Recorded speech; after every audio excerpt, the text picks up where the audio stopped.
عالم میں کون کس کی مدد کرے گا، کون کس کو نجات دے گا، کون کس کو نیک عمل دے گا۔ اسی لیے کہا جاتا ہے کہ انسان زیادہ سے زیادہ کوشش کرے ریاکاری کو اپنے اندر سے ختم کر دے۔ صلوات پڑھ دے محمد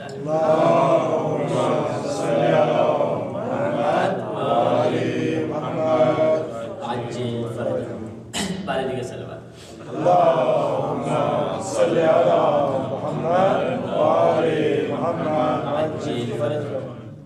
تو ریاکار کا یہی انجام ہوتا ہے قیامت میں، اور دنیا میں بھی ریاکاری کا کوئی فائدہ نہیں ہوتا، صرف اور صرف لوگوں کو دھوکے دینے کا طریقہ ہے۔ اب ایک صحابی نے جب رسول خدا کے مولا علی علیہ السلام نے کوئی ڈائگنوز کے بھی طریقے بتائے ویسے کہ کس طرح انسان خود کو پہچان سکے کہ اس میں ریاکاری ہے کہ نہیں، مولا علیہ السلام نے کچھ طریقے بتائے۔ مولا نے کہا جب ریاکار اکیلے میں نماز پڑھتا ہے تو بالکل سست ہوتا ہے، بڑی جلدی نماز پڑھ لیتا ہے، یعنی سست سے مراد یعنی کوئی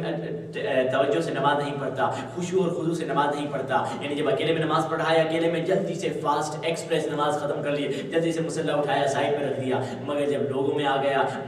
مسجد میں آ گیا، دیکھا ادھر مولانا صاحب بھی ہیں، ادھر دوست بھی ہیں، ادھر جاننے والے بھی ہیں، ادھر فیملی کے ممبرز بھی ہیں، ادھر دوست بھی ہیں، تو اس وقت اس کی نماز میں تبدیلی آ جاتی ہے۔ اس وقت جب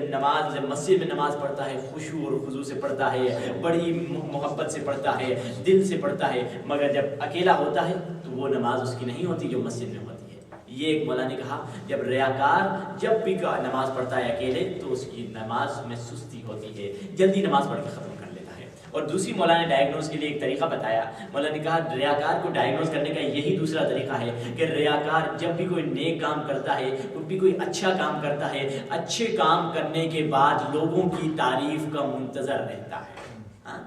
یعنی کوئی نیک کام کر دیا، کہیں کوئی اچھا کام کر دیا، لوگوں نے اسے دیکھ لیا، اب وہ انتظار کرے گا کہ ابھی لوگ کہیں گے واہ شاہ جی ماشاءاللہ کیا کہنا، ارے سبحان اللہ آپ تو بڑے نیک آدمی ہیں، کیا کہنا، اسی تعریف کے انتظار میں رہتا ہے۔ دو چیزیں مولا نے بتلا دی ڈائگنوز کرنے کا طریقہ ریاکاری کا پہلا ڈائگنوز کرنے کا طریقہ یہ ہے کہ جب بھی ریاکار اکیلے میں نماز پڑھتا ہے تو سست ہوتا ہے، مگر جب لوگوں میں آ جاتا ہے تو اس میں خشوع اور خضوع پیدا ہو جاتا ہے۔ اور دوسرا ریاکاری کے ڈائگنوز کرنے کا طریقہ، ریاکاری کی تشخیص دینے کا طریقہ یہ ہے کہ جب بھی ریاکار کوئی نیک کام کرتا ہے، نیک کام کرنے کے بعد لوگوں کی عوام کی تعریف کے انتظار میں بیٹھ جاتا ہے۔ یہ دو طریقے۔ تو کسی مومن نے بھی دیکھا کہ ارے بھائی یہ تو مولا نے جو سائنس بتائی ہیں ساری سائنس مجھ میں اندر موجود ہیں، میں جب اکیلے پڑھتا ہوں تو گھر میں جب نماز پڑھتا ہوں کوئی مجھے دیکھتا نہیں ہے تو میں جلدی سے نماز ختم کرتا ہوں، نہ تسبیح پڑھتا ہوں نہ تعقیبات، کچھ نہیں، مگر جب ادھر آ جاتا ہوں مسجد میں تو بڑے خشوع اور خضوع سے نماز پڑھتا ہوں، تعقیبات میں اوپر سے قرآن کی تلاوت بھی کرتا ہوں، پھر پتہ نہیں کیا ہے اوپر سے پتہ نہیں لمبی نماز ہو جاتی ہے میری، اور بڑے آرام سے پڑھتا ہوں۔ تو اس نے کہا کہ مجھے تو یہ بیماری اب کیسے ختم کروں؟ اور دوسری بیماری بھی اس میں تھی، کہنے لگا جب بھی سوچنے لگا جب بھی میں نیک کام کرتا ہوں لوگوں کی تعریف کے انتظار میں بیٹھتا ہوں۔ تو اس نے کہا کیا کرے، مسجد میں آتا ہے تو نماز میں وہ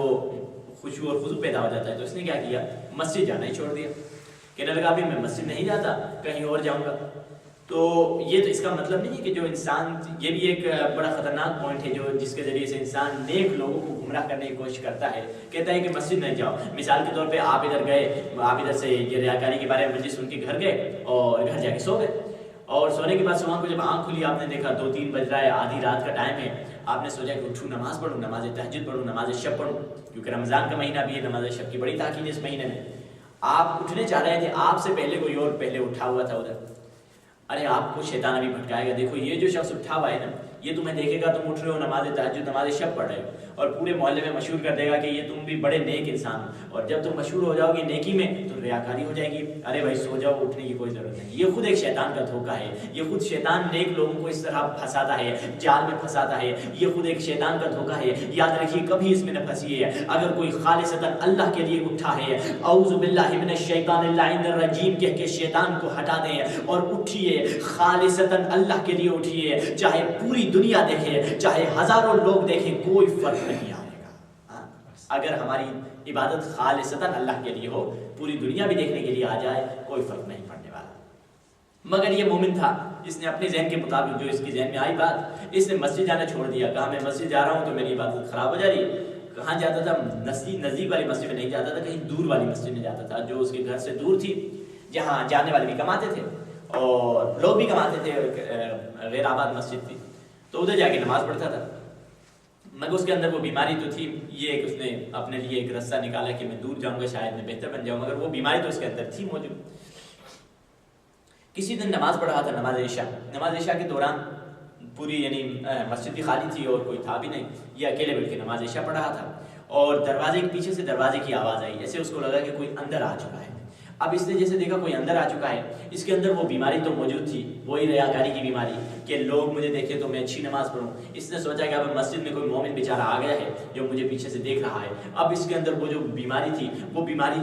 تو اس کے اندر موجود تھی، تو اس بیماری کی وجہ سے یہ کیا کرنے لگا، وہی نماز پڑھنے لگا جو بڑی آرام سے لوگوں کو دکھاوے کے لیے پڑھتا تھا۔ پہلے تو آرام سے نماز پڑھ رہا تھا، اب بہت لمبی نماز، آدھا گھنٹہ رکوع میں، 1 گھنٹہ قیام میں، بڑا لمبی دعائیں قنوت میں، اور لمبی نماز پڑھنے کے بعد اور نماز کے دوران یہی سوچ رہا تھا ابھی میں نماز ختم کروں گا، یہ جو شخص پیچھے سے مجھے دیکھ رہا ہے یہ پکا میرا مرید ہو جائے گا، یہ میرا پکا یہ دوست ہو جائے گا۔ تو یہ سوچ کے نماز پڑھنے لگا۔ نماز جب ختم کی، جب مڑ کے دیکھا تو کیا دیکھا، کوئی انسان نہیں کھڑا ہوا تھا بلکہ ایک کالا کتا کھڑا ہوا تھا۔ بس یہی اس کی ہدایت کا سبب بنا۔ پہلے تو میں اللہ کی عبادت میں انسانوں کو شریک کرتا تھا، مگر ابھی اتنا پست ہو گیا ہوں، اتنا ذلیل اور خوار بن گیا ہوں کہ اللہ کی عبادت میں حیوانوں اور جانوروں کو، ایک نجس جانور کو میں اللہ کی عبادت میں شریک کر رہا ہوں۔ اس دن کے بعد اس کی ہدایت ہو گئی۔ پھر کہا مجھے آج کے بعد ریاکاری نہیں کرنی۔ اللہ کی عبادت میں کسی نے کبھی اللہ کی عبادت میں بھی جانور کو شریک کیا، کیونکہ یہ ایسی عبادت ہے، یہ ایسی بیماری ہے ریاکاری کہ انسان کو پتہ نہیں چلتا۔ انسان زیادہ سے زیادہ غور کیا کرے کہ یہ کیسی عبادت کر رہا ہے، کیونکہ جب بھی انسان تعریف سنتا ہے انسان خوش ہو جاتا ہے۔ یہ وہی ریاکار کی نشانی ہے کہ انسان تعریف کے انتظار میں بیٹھتا ہے اور تعریف کو سننے کے بعد خوش ہو جاتا ہے۔ جیسے ایک بیچارہ گاؤں سے شخص آ گیا، شہر میں آ گیا گاؤں سے ایک شخص، تو مسجد میں گیا، مسجد میں دیکھا تو ایک شخص نماز پڑھ رہا تھا۔ اس نمازی کے پیچھے جا کے بیٹھ گیا، دیکھنے لگا واہ کیا نماز پڑھا ہے، اور وہ بھی کیسی نماز، کیسی الحمد ہے، کیسی قرأت ہے، کیسے آئین کا تلفظ ہے، کیا واہ واہ ماشاءاللہ۔ پیچھے سے وہ بیچارہ گاؤں والا تھا، شہر میں پہلی دفعہ آیا تھا، اور جب شہر والے کو نماز پڑھتے ہوئے اس نے دیکھا تو بڑی تعریف کرنے لگا، واہ کیا نماز ہے، کیا ہے۔ تو یہ جو شہر والا جو نماز پڑھ رہا تھا، اس نے بھی دیکھا بھائی یہ تو تعریف کرنے لگ رہا ہے میری، تو اس کی نیت میں بھی تبدیلی آ گئی۔ اس نے وہی نماز شروع کر دی آرام سے، کیونکہ پیچھے سے تعریف ہو رہی تھی۔ اب لمبی نماز ختم کرنے کے بعد جب اس نے نماز کو ختم کیا، نماز کو ختم کرنے کے بعد السلام علیکم ورحمۃ اللہ وبرکاتہ جب کہا، پیچھے مڑ کے کہا بھائی صاحب ہم روزے سے بھی ہیں، میری یہ دوسری فضیلت بھی سن لیجئے، میں صرف نماز سے نہیں پڑھتا بلکہ میں روزے سے بھی ہوں۔ جبکہ علماء یہ کہتے ہیں روزہ ایک ایسا عمل ہے جس میں ریاکاری ہو ہی نہیں سکتی، کیونکہ کس کو کیا پتا، آپ جب نماز پڑھ رہے ہیں لوگ آپ کو دیکھیں گے نماز پڑھتے ہیں، بھائی اٹھ رہا ہے، بیٹھ رہا ہے، سجدے میں جا رہا ہے، قرآن پڑھیں گے آپ کو لوگ دیکھیں گے یہ قرآن کی تلاوت کر رہا ہے اٹھا کے۔ مگر روزہ ایک ایسا عمل ہے جس میں ریاکاری بھی نہیں ہو سکتی، مگر اس کم وقت نے روزے میں بھی ریاکاری کر لی۔ صلوات پڑھ دیجیے پر محمد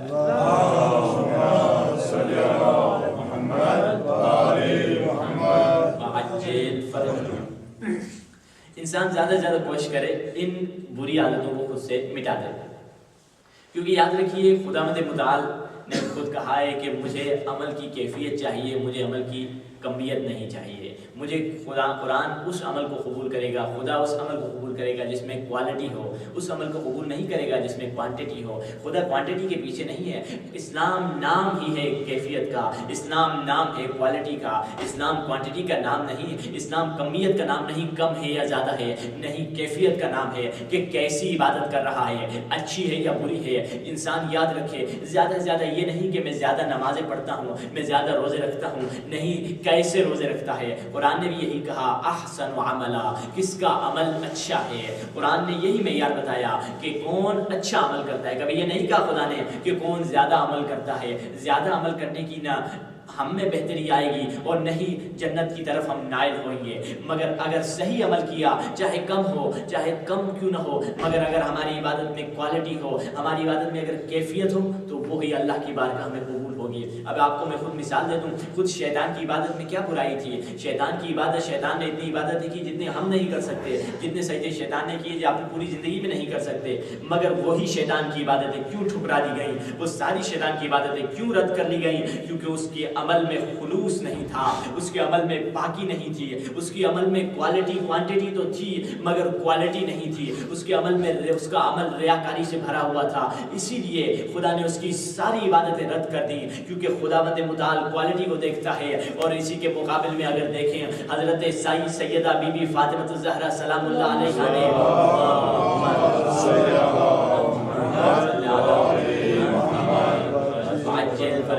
بی بی بی فاطمہ زہرا سلام اللہ علیہا نے خیرات میں فقیر کو کتنی روٹیاں دیں، خدا نے ایک پورا سورہ نازل کر دیا، کیونکہ خدا روٹیوں کو نہیں دیکھ رہا تھا۔ حضرت سیدہ نے 10 روٹیاں دیں، 10 روٹیوں کی وجہ سے خدا نے ایک پورا سورہ نازل کر دیا۔ دنیا والے تو روٹیوں کو دیکھ رہے تھے، مگر خدا روٹیوں کو نہیں دیکھ رہا تھا۔